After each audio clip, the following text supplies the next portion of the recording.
Have you ever come across something where you're like, just, this is too amazing not to share? Well, that's what I just did. After 22 weeks, 5.5 months of chasing this one-arm pull-up goal, I have finally come to the conclusion that the issue that has just occurred with my shoulder is a shoulder impingement injury. It sucks. It really definitely sucks. However, sometimes good comes from the bad, and what I have discovered here is probably what I'm going to say is the two absolute best tech products for doing deep research on figuring out a workout plan. You can click lower body workouts. It gives you these examples. You could hit the core workouts. It'll give you those. And putting it together. These two things actually blew me away. I thought Gemini was good when I did that deep research the other week and put together the one-arm pull-up plan. This is taking it to a whole nother level right here. And that's what we're going to do, guys. Really explore a more holistic approach. One that can... Oh, wait. Someone wants to join. Hey, go for it. Great. I've got a quick question. I would just really like to know what exactly I could do for specific exercises for this shoulder issue. That is a fantastic question, and actually it ties in perfectly with where we're headed. Now, the two tools are going to be NotebookLM and Google Gemini work together. And we're not going to waste any time out there in the gym back there. We are going to just get to it, and we're going straight to the lab right now. All right, so we're going to just jump straight off into the Google Gemini. And again, we're going to run the deep research. Now, you could check out, I'll have another video. I'll add it down into the comments where you can go to. And it is a full in-depth breakdown on how to do the Google Gemini's deep research. But this video right here, I'm going to just briefly touch on that before getting into the good stuff, which is the NotebookLM.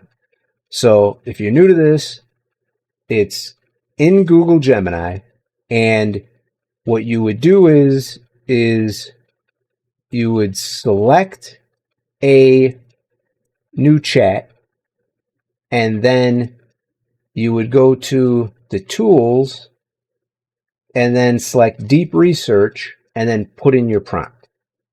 So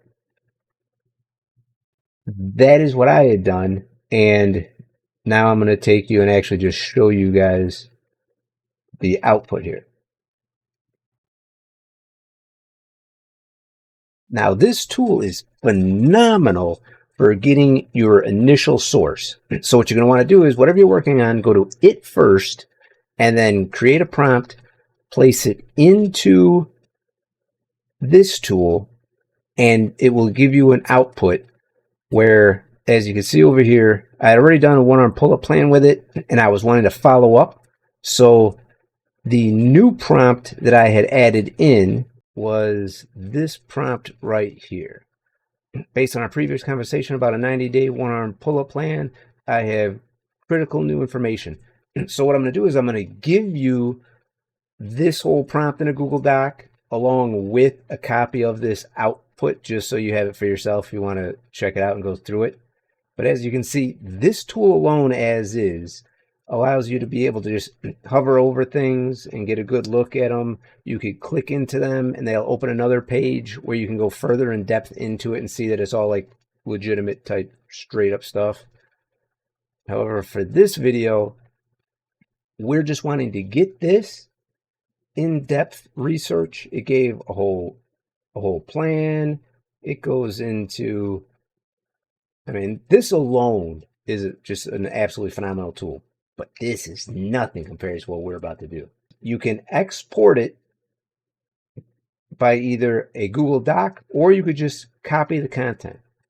Now, what I had done was I had gone in and created a Google Doc and then uploaded the Google Doc into NotebookLM. Now, this is Google's NotebookLM. And what this is basically a notebook on steroids. I know it looks confusing right here, but it's not. What it is think of it like this. On the side over here, you have sources. So the benefit of this is instead of it just grabbing whatever from wherever on the web and then trying to pile stuff together, it only has what you add in the sources. In order to add something into the sources, you click add, and then you could either just drag and drop sources. You could come from your Google Drive, Google Docs. You could add websites. You could add YouTube videos. You could just add links to things. You could copy and paste. So whatever you compile in to your sources is what it's going to have access to. You could also click on in order to like turn on or turn off sources. That allows you to either have it focus on specific little sources or not focus on specific sources. In other words, in its thinking, it will either look at those things or it will not have access to them. So then it will not be looking at them. With the sources, you can then type whatever you want as a prompt or basically asking it questions, which it will then be drawing from those sources. So all of the outputs you get will be coming from those sources. So I would type in a question, type in something I wanted, and these would be the outputs I would get.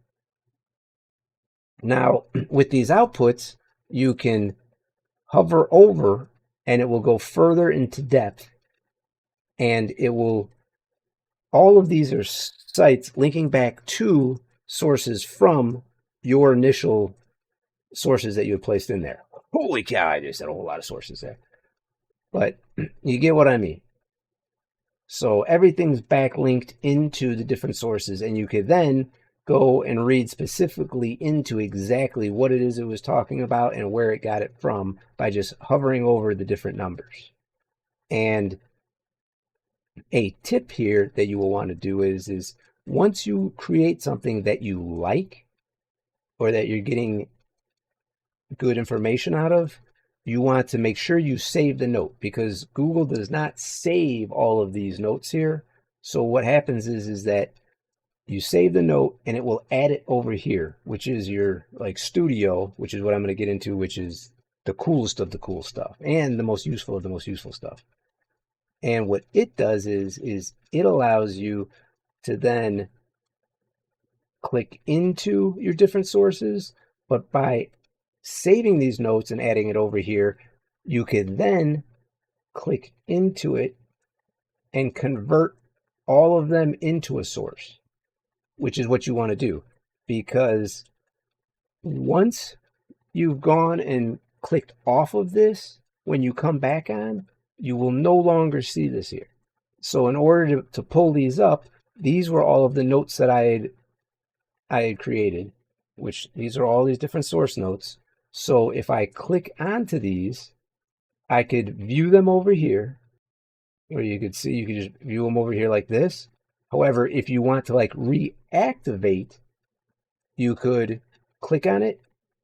It goes down and now it starts reactivating it into the chat.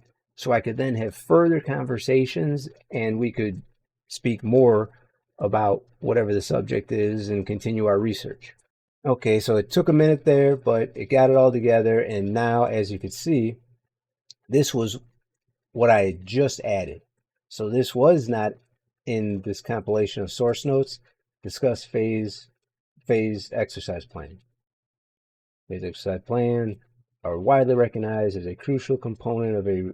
Now, I've copied this whole thing also and added it to a Google Doc. I'll have the link down below so you'll be able to see it. The tool is really... It is just an unbelievably phenomenal tool. I've got to tell you that. Now, if this and access to this isn't enough, we have this over here, which is just totally amazing right here. So this is the coolest of the cool. Over here to the right in the studio area, you can create different things by just clicking on it and it'll create it. It takes some time to create each one of them. However, I've already done it and we're going to check out right now. So if you're the type of person who likes mind maps and that is your best way of being able to like really take in information, You could just click and hold and move this thing around however you want. You can then, if you want to go deeper into an area, so like turn to advanced calisthenics, one arm pull up examples, you can click the little like caret over here and boom, it'll open another whole panel of the criteria. Then monitoring and adjusting. How about this? Gradual progression of pulling exercises. You click on that, it opens another layer. Unilateral assisted pulling. Click on this, and you can continue down, and all you do is you click to close them up or to open them up, and you can just continue on learning and learning and learning and seeing exactly avoid training to failure, recovery, patience, listen to body. I mean, this thing is just absolutely amazing. And then this is one of the ones that I found extremely interesting because on these you can click and it actually gives you the whole lists of the different exercises. So this is or alternate workouts during rehabilitation. So you can click lower body workouts, it gives you these examples. You could hit the core workouts, it'll give you those. So absolutely phenomenal tool here. If you like and you learn best with the maps, this is it. And again, you just move it around like that. You can close it down, zoom in, zoom out by just scrolling. And you have your little breadcrumbs up here, so you can go back to the studio, which puts you back into the overall like working area. This tool right here is just super cool also. You can click on this, and what this is gonna what we just did with this was now this took some time, but it created, using my sources over here, a video. So let's say you learn best by video and being able to watch something. All right, let's talk about shoulder pain. You know that nagging, frustrating pinch you get when you reach for something on a high shelf? It can completely derail your workouts, make simple things feel impossible, and honestly, it's just the worst. But what if the way we've all been taught to fix it is just wrong? Okay, let's dive in and build a brand new framework for truly bulletproof shoulders. So just how big of a deal is this? Well, check this out. A whopping 65% of all doctors' visits for shoulder pain get chalked up to something called shoulder impingement. That's basically when bone starts grinding on the soft tissue in your shoulder. Ouch. It is by far one of the most common labels for that chronic shoulder ache. And that leads us to the million-dollar question we're tackling, right? If this is happening to so many people, why does it feel impossible to fix? Why do so many of us get trapped in this endless loop of pain, rest, and then bam, the second you get back to it, the pain's back again? Well, the answer is probably not what you think. To really get to the bottom of this, we've got to unpack what I call the shoulder pain paradox. This is the tricky situation where our gut feeling, our intuition on how to fix it, can actually steer us completely off course, and believe it or not, sometimes make things even worse. Think about it. When something feels tight or achy. So you get the idea. This is a video that it created over the course of it took a couple minutes, but it's only coming from all of the sources that you added. So you've got that option. You can also create a podcast, and the podcast you Okay, can let's do it unpack this. in an How interactive way. Now, what this is going to allow us to do is we're going to be able to listen to it, but then we could also chime in and ask questions. Super cool. Okay, let's unpack this. How many of you out there know that nagging feeling in your shoulder? Maybe it's a dull ache or that sharp twinge when you reach for something on a high shelf, or even that weird pop that just makes you, well, wince. If you're nodding along, believe me, you are definitely not alone. Today, we're taking a deep dive into understanding, preventing, and yeah, even rehabilitating those really common shoulder woes, especially that frequent troublemaker, shoulder impingement. We've pulled together a little stack of insights for you, everything from, clinical studies to really practical physical therapy experience. We want to distill it into a guide that's comprehensive, but also hopefully easy to follow. Absolutely. And our real mission It here has for this two deep dive different is voices. to kind of demystify shoulder health. I want to help you move beyond just chasing the symptoms, and really explore a more holistic approach. One that can, oh, wait, someone wants to join. Hey, go for it. Great. I've got a quick question. I would just really like to know what exactly I could do for specific exercises for this shoulder issue. That is a fantastic question. And actually, it ties in perfectly with where we're headed. Yeah, that's what we love about having you with us. Well, we'll certainly get into some specific exercises later. What's fascinating here is that the type of exercise really depends on the phase of your recovery. So we'll talk about gentle movements for when you're in pain. And then, as you improve, how to gradually add strength and mobility work. Is that insane or what? All right. So we've got that in this studio also.